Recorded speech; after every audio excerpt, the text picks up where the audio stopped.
Hello, Mikael. How are you? Very well. Good to have you back. It's great to be back. It's been What a are we while. gonna? It's been a while, yeah. What problem are we solving today then, William? How do I put it? Not putting dodgy tenants in properties. So we're trying to Okay, solve the problem of make sure you get good tenants. yeah. So problem tenants. Problem tenants, yes. So a quick run through. There's a few things to look at and to be mindful of. Yep. Um, so important to do the basics of your referencing. So credit checks, make sure they don't have any county court judgments. Okay. Um, do that sort of thing. Go make sure they've got bank statements and that you've the profile of the tenant meets the profile of the property. So things that sort of flag up quite a lot in especially in London are people doing like trying to do rent to rents, which if people don't know, it's they will rent a property and then Okay. sublet it. So they'll Oh, either okay. So you, do yeah. yeah, so like you rent a two or three bedroom property, and then you will sublet those rooms either Airbnb or AS on. And so the issue then for the landlord is you don't know who's in your property. Yeah, yeah, yeah. They might have a So big party as well, trash the place. big party, smash it up. And yeah, then that comes with a lot of issues actually getting them out. So that's one of the biggest thing that we find is make sure you take your time, um, find the right tenant. You're much better off Okay, yeah. waiting a week or two rather than rushing a tenant in that you think, okay, well, look, I'm going to get myself a week or two's worth of rent because trying to get people out in the UK is a bit of a nightmare. Okay. So go through the court systems are backed up. All of the rights are really with the tenants. So Yep. just make sure we do due diligence and getting the person in first and all the referencing. So and then other ways to protect yourself, get a UK based guarantor, homeowner Okay. UK based guarantor for the tenant that's coming in, um, and get yourself rent guarantee insurance.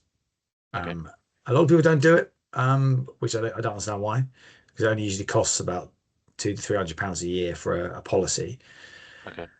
and that will protect against the tenant not paying Or defaulting and on the them. legal Yep. fees trying to get them out. So you may even have someone that's a fantastic tenant. We had two, I don't know, about 5 years ago, two lovely um, teachers who were tenants. And Yep. then for the first 2, 3, 4 years, I think they were absolutely fine, kept the place beautifully. And then they fell on hard times. So they Okay. got Yep. addicted to drugs and drink and things, and then ended up not being able to pay the rent. So it took a long time to get them out. Whereas if the client, the landlord had a rent guarantee policy, Yep. the policy would have paid for the rent to be paid um, to the landlord as soon as they stop paying. Yep. Then it also would have paid for them to have legal cover. Yep. Um, so that's another. It's a really good way, especially if you're a one-off landlord. Portfolio landlords don't really do it a lot of the time, just because they say, "Well, I've got 50 properties. I don't want to pay insurance policy for all of these." Well, I definitely see it's massively beneficial for landlords that have like one, two, or three properties, where if they didn't get the rent, there'd be a massive impact on them. Yep. You mentioned also, I think previously, people who pay up front, like 6 months. Is that a Yeah. good thing or a bad thing? Well, a lot of people think, "Oh, yeah, it's great. It's exciting. Got all the money in my pocket." The big issue you have is why are they paying 6 months up front? What's the reason? Um, Sometimes Where it's do they get the okay. money from? Where do they get the money from? Do they not have a PAYE job? Sorry, pay as you earn. Do they not have a regular income? Maybe they have some financial problems Yep. that they have saved up some money, but then after the 6 months goes, they won't be able to pay the next 6 months, and then you've got Yep. to try and find a way of getting them out. So again, nightmare through the court systems. Yep.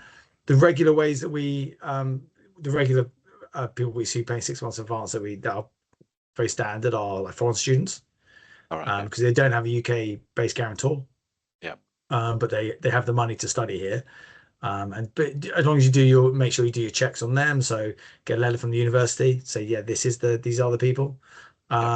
and make sure that you've got the proper tenancy agreement, so they're all jointly severally liable for it. So they're the ones that we usually would take 6 months in advance, but very few other cases would we take 6 months in advance from people. Sometimes someone's sold a house, so they've got a big amount of money there Big that lump sum, yeah. they can put a big lump sum to pay up front. So that's again pretty normal. But I would generally err on the side of caution with people paying 6 months in advance. There's the Renters Reform Act that's coming in this year. That's going to give a lot more rights to tenants. So instead of giving tenants 2 months notice, I think it's going to be 3 months notice. And you won't be able to just serve Section 21 notices. You'll have to be Section 8.